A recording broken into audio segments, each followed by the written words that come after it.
Welcome back to Natural 2, our D&D and tabletop role-playing unscripted podcast and talk show. This week we are covering the topic of encouraging or facilitating your players to be better prepared for various aspects of your game, whether that is, I guess, being aware of their character and some aspects of them they should be currently thinking about, or an encounter that is coming up and having a better tactful mind for it, or anything in that general vicinity. Well, do you have any starting thoughts for us, James? Yeah, so just to kind of outline a little more what we're talking about here, if you as a DM are trying to incorporate smarter bad guys with more resources, more complex problems, things beyond the hack and slash. One of the first challenges I think you're going to have is the party not being prepared to deal with that.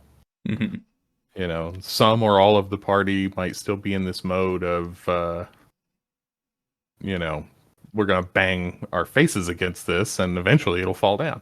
Mm-hmm. So that can lead to frustration for everybody.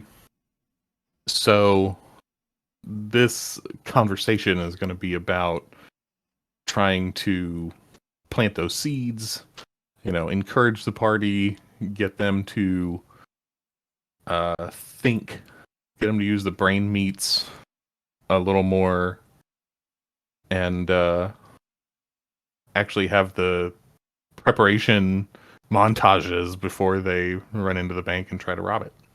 Oh, I think that's like the foundation is what you touched upon is we have several references in the games that we've played of the party falls into a routine of, oh, this is how we approach X problem and this is how it goes. And that's the only tool that we have on our tool belt. And this could come from a bunch of different sources, but more often than not, it's, I guess, somewhat lumped into the video game mindset of I am main character, so main character runs into place, fuck shit up, go on to next, without any deeper thought beyond that. And D&D is a very different universe, world, sandbox than most video games or traditional kind of RPG video games. So if you have players that are kind of coming from that background, or maybe players that are very used to handling D&D as a whole in a very specific way, I think the best thing to do is start offering up alternatives or different solutions or putting them in scenarios that can't be solved in that specific way. And this isn't to penalize them, but to try and broaden the opportunities and outcomes and scenarios that they can engage with, because they're kind of currently stunting themselves without knowing it. So I think that is the fundamental part of this conversation, is before you can get them to think deeper, you first have to like pull the veil away from their eyes of the opportunities that they have, because D&D, one of its main benefits is having more or less endless opportunities. So yeah, I think that was something you mentioned that is very fundamental to the conversation. So the first example that comes to my mind of how to get the party thinking is show them a cautionary tale. I think it's probably the most straightforward way to introduce, like, this isn't your average. This is smarter than the average bugbear, this thing that you're going after. So you can make kind of a spectacle out of the adventurers and would-be heroes that came before them that happened to do exactly what they were probably going to try to do, and now their corpses are in pieces all over the forest. So show them what could happen if they don't put a little more thought into it, and hopefully they will get the hint. I think somewhat in the same vein, but kind of this is more reactionary than proactive, is don't pull your punches when your party ends up being the warning story or the foreshadowing. If your players don't think and don't put in the preparation and then just run headlong into something that you've tried to warn them about, again, whether or not your actual message kind of got across, don't ex machina their way out of problems or setbacks or issues. Let them handle it and deal with it and come to terms with their actions cause X consequence, and the handling of the fallout of that is probably the most difficult aspect of that interaction because players are not often ready to place the burden of their actions upon themselves.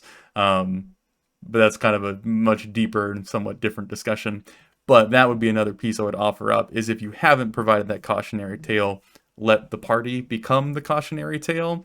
And again, this doesn't mean like TPK them and then laugh maniacally behind your DM screen, but take something vital away from them, or maybe dampen the rewards that they thought they were going to get, or I don't know, some sort of softer curve of what you could potentially do to them, I suppose. The next idea that I have is to show them a reason why their favorite tools and their go-to tactics are undesirable this time. So, an example would be that for the murder hobo party, let's just say it's a demon possession, and the person who's possessed is either really well liked by the party or is important and is the point of the whole quest, and so their body must remain alive. Mm-hmm. So they're not going to be able to just run in there and kill everything. Mm-hmm. Or well, they might be fully able to do that, but then they lose. Mm-hmm. So getting creative with the objectives. Don't keep putting these perishable targets in front of the party and then wonder why they don't try anything new. D&D is a game, and if running the same plays over and over meets with success, most parties are going to do that until they start getting bored and don't understand why. Mm-hmm. So it's keep those objectives varied and make sure that you aren't falling into a comfortable pattern. Mm-hmm. If you want to keep them from falling into a pattern. I'm curious what your take on this is, mentioning or going off of the advice of making situations where their tactics have some sort of negative, right? Like, let's go off the example that demon possession, the person that they potentially kill instead of save, is the source of whatever boon or treasure or loot or gain that they were looking for. If they do the bad thing or the thing that they are off to do and just kind of stampede through it, is it an effective tool to then make the party aware in a meta sense what reward they missed out on? Because I could see that as an effective tool kind of starting out, or if the group is somewhat new, or if communication in game is not getting it across, to after session be like, you know, guys, if you hadn't murdered Lady Elizabeth, she was ready to give over the key to her vault, and you guys have missed out on all this stuff. Like, is that more detrimental than helpful, or is that breaking the fourth wall too severely? What do you think? I would say that that would be hard to do without it seeming like neener. Like nagging. Yeah, you want to keep the neenering to a minimum, Mm-hmm. because it's not an antagon. You don't want to foster an antagonistic relationship. Mm-hmm. So especially if it's the first time, or it's early in the development of the party as players, then just start with that. Mm-hmm. Just say like, the king says if you can keep Lady Elizabeth alive, if you can bring her home safe, you get a new car. And if they don't, then they already know we're not Mm-hmm. going to get that new car. Mm-hmm. So lead with that. Don't bury the lead. Don't be mysterious about the reward is what I would say. Just be very plain about like, if you solve this puzzle, this is what you're going to get. Mm-hmm. And if you don't solve this puzzle, you're going to get run out of town by pitchforks and torches. It's Fair enough. Yeah, I think that is an essential piece to get across, but I think that either DMs that don't have the time, the nuance, the energy, or the awareness to kind of preemptively place that in universe or in game. Uh, I am thinking specifically kind of about a few examples from our game that this topic applies to. The one that is immediately on the forefront of my mind is Northwatch Castle, which I know that our audience isn't going to be intimately familiar with, but I know James is. And I remember after that occurring, having the thought of like, my party really is just solving every problem just by slamming their face into things. Like, there's just not a lot of like discussion or tactics or like nuance. It's always just like, okay, this is enemy, go dead, dead, and that's it. Like, that's what we do. And so I came to the party first as a question like, why is this happening? And I got varying answers. And then I tried to kind of lay my cards out on the table and be like, here's all the different options I thought you guys were going to take, or that I was alluding to, or, maybe trying to persuade you towards versus what we usually do. Why didn't we take those options? And that became a very spiderweb conversation. So there's not really a good conclusion to it, but that's kind of my why I would prop up being maybe a little bit meta, or maybe being a little bit more communicative outside of the game about this topic is, if you just go to your players and ask them somewhat, I guess, plainly, why all they do is smash skulls and fuck shit up, you might get the answer you're looking for, whether or not you like it, and then help you have a better understanding so you can address it in the game. I don't disagree with that. What I'll add as the player in those scenarios, and the one that I was thinking of was a butcher hole. Yeah. Which, just to catch people up quickly, the party knew the bad guy they wanted was in this backwater village. The village was empty when they got there, and there was a nasty trail leading into nearby cave system. And the villagers were in there they weren't literally zombies, but they were zombified. They're possessed. They were possessed or brainwashed, whatever you want to call it. Mm-hmm. And we understood as a group too late, before one of our group took some pretty drastic action. We understood too late that the villages were rescuable. Mm-hmm. That they could be saved if we were careful, and most of them ended up dead. Mm-hmm. And so we kind of got the bad end of that one. And what I think that and Northwatch had in common, one of the things that they have in common, is that they were both twists. I think that they were both kind of surprises in one way or another. Mm-hmm. And so I will say that even though it might not be the most fun or narratively satisfying, especially if it's something that the group is struggling with, don't be afraid to, like, the players,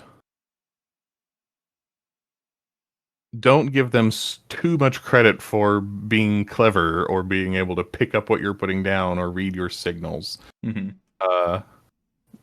Make them, until you get a better sense of how well they're going to do, make it painfully obvious. Mm-hmm. In the early going, especially, make your hints,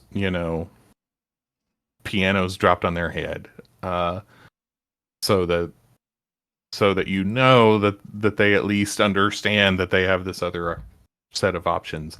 So you mentioned like the twist kind of being one of the not the fundamental problem, but a problem. And I imagine it is a problem because the group doesn't have the right preparation for it. They weren't expecting it, right? That's the whole point of the twist. And so it's difficult for them to come up with something incredibly clever or outside the box when it's dropped into their lap. And I'm conflicted about offering up the advice of making it clear what next session or what next week or what next part of the quest is going to be, so that the players outside of the game have time to mull it over and discuss it and prepare for it and kind of bounce the ball back and forth. Because ultimately, I think that would lead to your players being more prepared and having more ideas because they have a lot more time to actually think it over.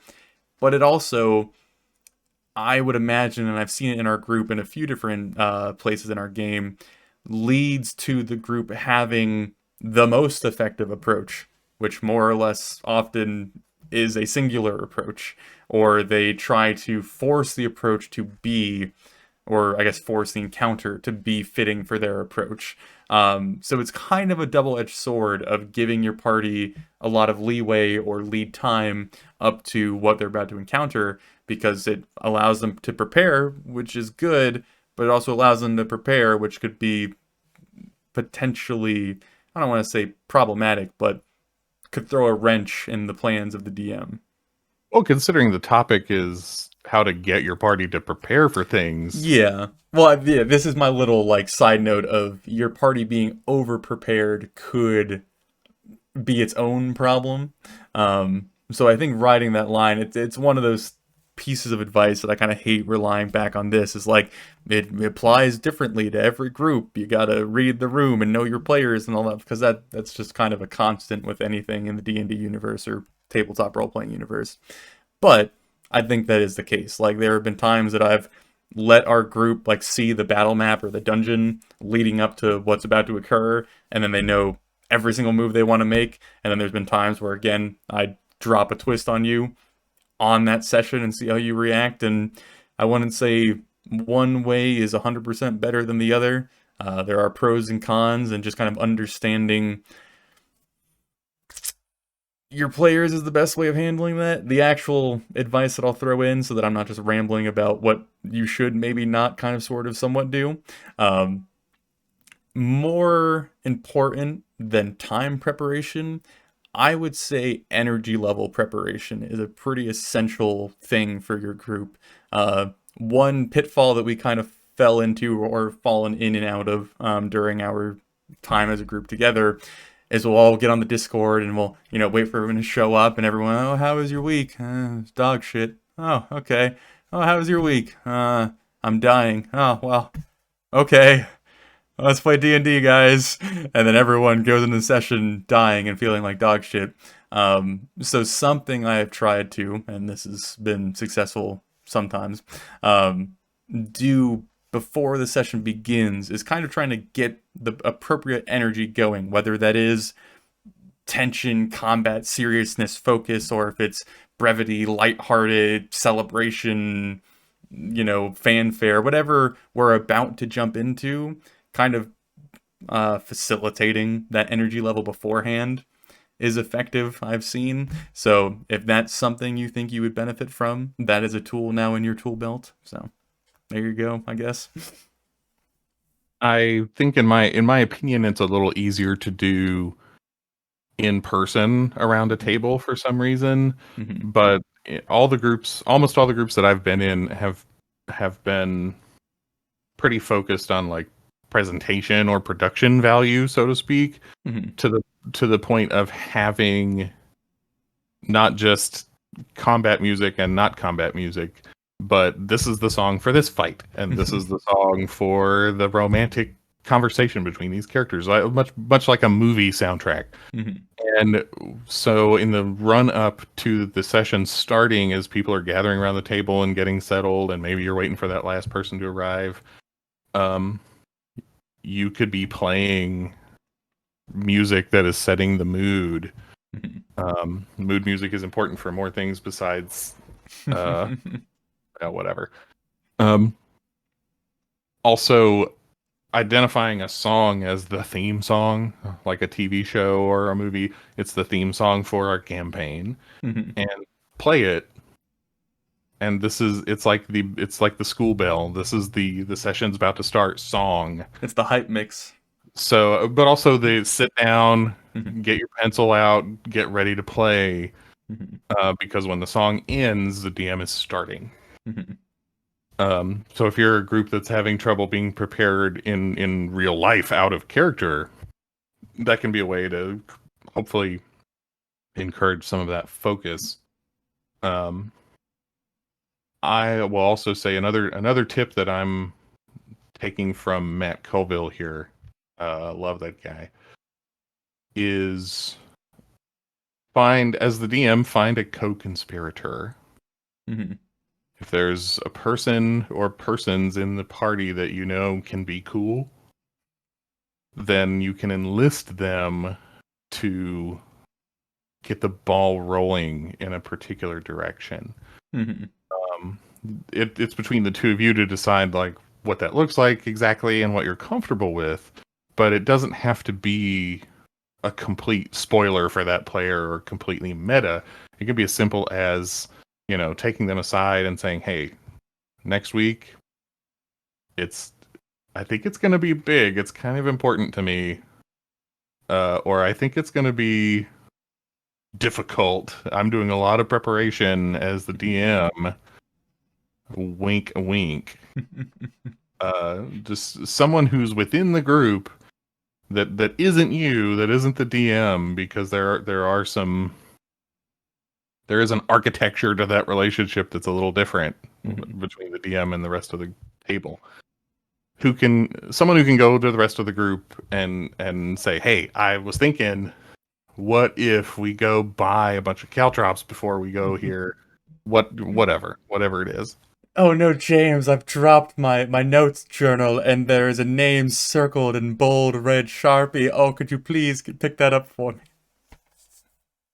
Yeah, do however you got to do it, but it can be valuable. Mm-hmm. Uh, don't think that it's not allowed.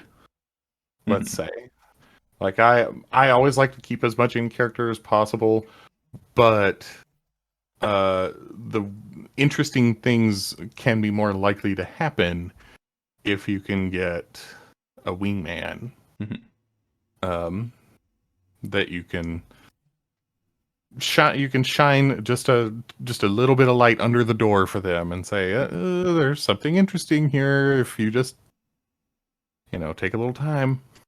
Well, I think we've talked about this on Natural 2 before, but the conversation that you and I have had probably more than a handful of times at this point, that is like, I don't want to say a frequent problem, but a frequent thing that comes up between us is there is translation loss between characters in the game, and then we talk about it post-session, and it's like, oh, did you catch this? And it's like, nope. And it's like, we should talk about that. Oh, that's the thought that I lost earlier. The one of the risks that you're taking if you sort of spring something on the group because you want them to have to think on their feet is they've got to be able to think on their feet. Mm-hmm. They have to actually have that ability. They've got to be able to get on the same page as a party, which is something we failed to do in the butcher hole, because I think 3 out of 4 of us realized we can save these people, and the Mm-hmm. fourth person was like, "What? I can't hear you over the sound of all these bones crushing." Yep. So they got to be able to get on the same page in the Mm-hmm. moment. They've got to be able to think on their feet, Mm-hmm. and they've got to understand the situation, Mm-hmm. which those are big asks in and of themselves sometimes. Mm-hmm. And when you put them all together, that would be impressive in most circumstances for a party to manage. So be aware that their brains are not your brains, Mm-hmm. That and what's that is happening. Oh, that's such an essential piece of advice that DMs have to keep note of that I sometimes forget. Yeah, the perspectives are totally different, Mm-hmm. and how many times, like, um we're in a good place. Mm-hmm. We do a D&D YouTube show Yeah, together, we played for 2 years together at this point weekly. like, yeah, almost nonstop Yeah. in relative tabletop terms. Mm-hmm. And how many times have we This had these week we had conversations? this We conversation. just had this Mm-hmm. conversation for the umpteenth time of like, Mm-hmm. oh, I didn't get that at all from what that NPC said. Mm-hmm. I had no idea. No. Um, so that's going to happen. You can't avoid it 100% of the time. So Mm-hmm. don't be afraid. But at the same time, if your most favoritist character's plot is hinging on the party understanding something, they Mm-hmm. don't underline it a little bit. And we've steered away a little bit from the conversation, but I do want to cap this off, this little tangent, with it's kind of frowned upon to go to your players in a meta sense and be like, did everyone get that? Because it's kind of necessary for everyone to get that. Everyone's like, oh, but then you ruin the people that did get it and didn't get it and the feel goodness of being clever. And it's like, yeah, but if the game going forward is essential, this piece of information to be understood by the party, it is not bad to go to your party and be like, hey, did everyone get the secret handshake? And that one person goes, oh, no. Good. Now you do. Let's move on. Like that should not be as aggressively frowned upon as it is. A trick that I've used, and I'm not saying that it's brilliant or that it's, always going to fix everything. It's probably better as a last resort because it's a little hokey. But a trick that I've used, if the party is really just beating a dead horse and is stuck, is the character with the highest passive wisdom score, pass them a note. Or just come right out and tell them, like, Mhm. because of your high passive wisdom, you are in tune with the universe, and the vibrations uh, are pointing you to this newer looking blue book on the shelf. There's this weird white pulsating trail that is leading you up this particular path with a marker at the end of it. I mean, you obviously Mm, we're being yeah. a little facetious here. You can definitely Mm, do some artistry with it, but um, at by at least by paying lip service to something on the character sheet, it doesn't. It's less likely to feel like a mm, gimme. It's less likely to feel like, oh, the DM just gave something away because we're being dumb.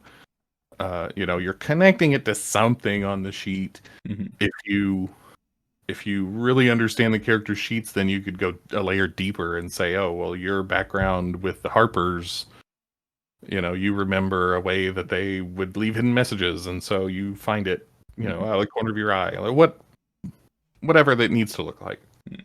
So I want to actually get back to advice for the topic of the video, and I think you are going to disagree with me on this one, and we'll head that off when we Ooh. get there.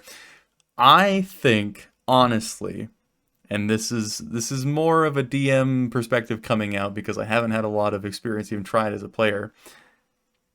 Having the onus of getting the party up to speed at the beginning of a session or leading up to a session should be on the players or the group versus the DM. We've tried this way back in the day where I had each player in turn every week was in charge of doing the synopsis of what happened last episode.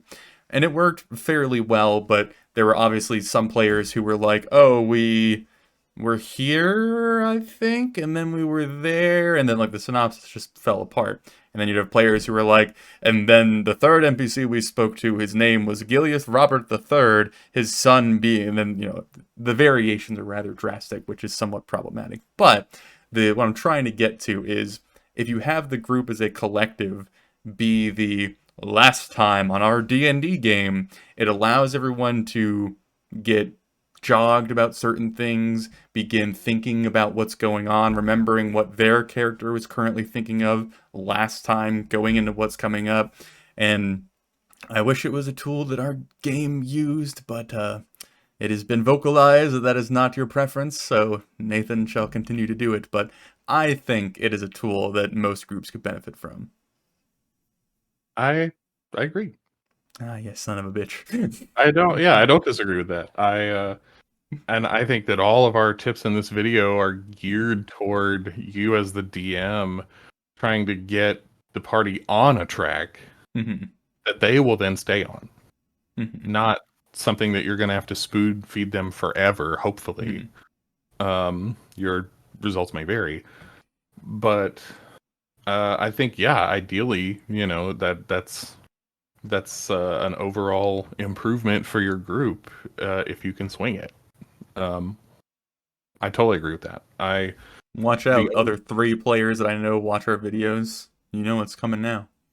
yeah, the only reason that it doesn't work is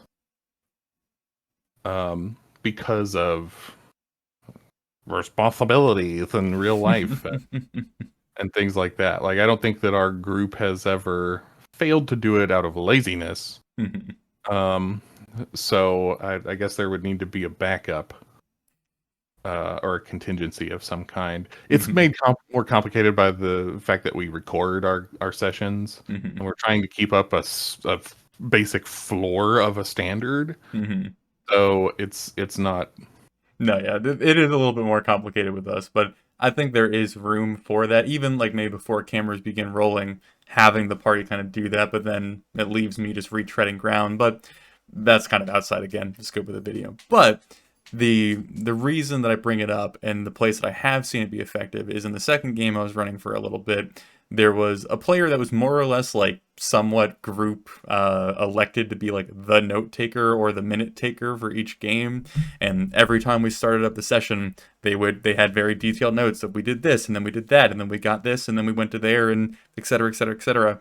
And then we had 2 or 3 of the other players who were very fixated on different parts of the game, so they would interject and put their things in. And by the time we got to actually starting the game, and I would just kind of do a brief scene setting description, everyone was up to snuff on like what they were doing and what they were thinking and what happened last time and remembering all these different things. So I've seen it work very effectively. So I think that it is a tool that you could at least try. If it works with your group, great. If it doesn't, you can always just revert back to what you were doing beforehand. So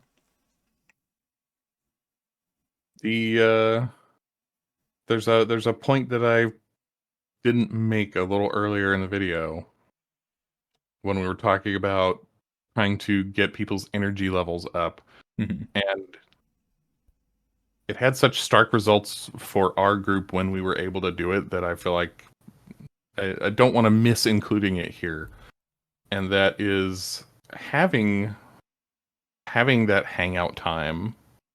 Again, it's a little easier probably if you're in an in-person game, but having some hangout time, having some time to shoot the bull and get people relaxed, get people enjoying. Sometimes often with our session, we're planning to start at 6 and people are logging on at 5:58. And that's the way it has to be sometimes, or even a lot of the time, but it makes it harder to switch those gears and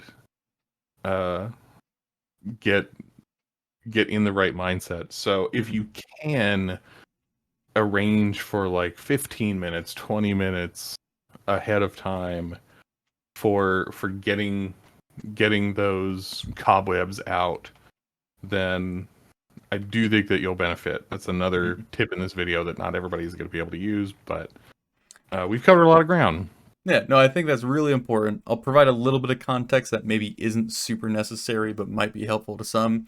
I used to be, the reason that we'd start at 6, and we would start at 6 no matter what time anyone showed up, is all of us were getting together to play D&D. Every minute that we're not playing D&D is kind of a waste. You know, we could be doing something, progressing the adventure. We only have so much time every week to like get this stuff that we love done. So like, let's not kick around and waste time. And we ran that way for a long time. And we've started falling into, and I imagine this has been picked up by you and others, of, someone shows up 2-3 minutes late, which happens because life. We'll sit around for like 15-20 minutes and discuss like, okay, what are we about to get into? What was everyone currently working on? Like, does anyone need any clarification on notes? Like, let's talk a little bit instead of like, oh, James, you're here? Okay, cool, let's go. Because we used to do that, and that is pretty rough. So yeah, being a little bit looser about the sanctity of your time in game, I guess is the best way to describe it, is not the end of the world. I've also fallen into the habit of, when we're running ahead of schedule as far as like my prepared content, and we have an hour left of time allotted for us to play the session, it's like, You guys got anything? No? All right, let's end it here and we'll talk about stuff. We'll talk about the game. We'll talk about not the game. We'll have little meme moments of, I don't know, victory about like what we accomplished or what was said or some stupid moment in the game. And I think that is something that is not as propped up or put forward as it should be because it's a healthy part of the game to have that outside of game camaraderie. Yeah, and again, it's not always. It's not something you can mandate. Hmm. Sometimes it's Here's going to our be hard. funny topic for the week. Let's go. Right. Yeah, we're all Yeah. these are friendly banter engaged. But yeah, it could be tough, but Mhm. um, anyway, share your thoughts down in the comments, uh, and like and subscribe while you're there. I don't have. This was a thinky one, in my opinion. I don't have a funny bit for you about liking and subscribing. Mhm. Just, we appreciate if you do it. Yeah. No, I enjoy the episodes where we occasionally go back and like tread over our game, which I don't know how well that transfers to a discussion video or an advice video because it might require the viewer to be aware of these things, but it I think speaks to us actually going through this stuff and learning by trial and error and a lot of discourse, including this discourse that you are privy to now. So if that's something that you benefit from or that you take some pleasure in listening to, then let it be known. And if you hate us alluding to things you don't know about, then let it be known. Your comments and considerations are always appreciated. With that, join us again next week. And if you needed another reason to like and subscribe, I want to point out we're coming up on a year of Natural 2 in which Oh, we have jeez. not missed a single week. That is pretty freaking ridiculous. Holidays, sickness, health, richer, poorer, Hmm. we have been here for you, and we're gonna be here for you for a long time. Hey, since we're fishing for stuff, put ideas down for, I think our 50th and our year is coming up right around the same time. 52 is the year. Hmm. Yeah, so if you have any ideas for our 50th special and our 52 special, throw them down below and we'll shamelessly steal them. Well, it's not stealing if they give it to us. Yeah, and maybe we'll even put the comment on the screen. We will we will we will credit you for Mhm. your contribution. There you go. So until next time. Have a good one.